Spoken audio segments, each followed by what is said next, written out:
Good morning সব বন্ধুদের জানাই। এখন বাজে 10টা 10।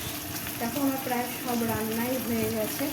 আমি কী কী রান্না করলাম, আর একটা পদ বাকি আছে, সেটা কাটা হয়নি, কাটবো।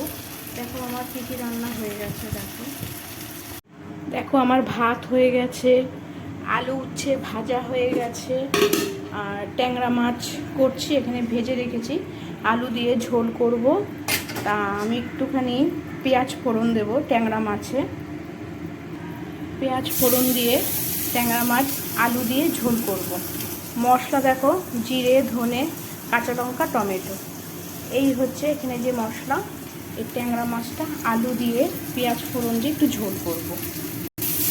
আর থাকলো বাকি পুঁই শাক, একটু পুঁই শাক করবো। পুঁই শাকটা এখনও কাটা হয়নি, এই ঝোলটা বসিয়ে দিয়ে পুঁই শাকটা কাটবো।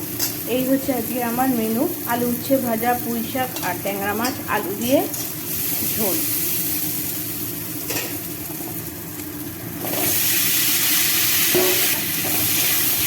বলো, করা হয়ে গেছে তোমার?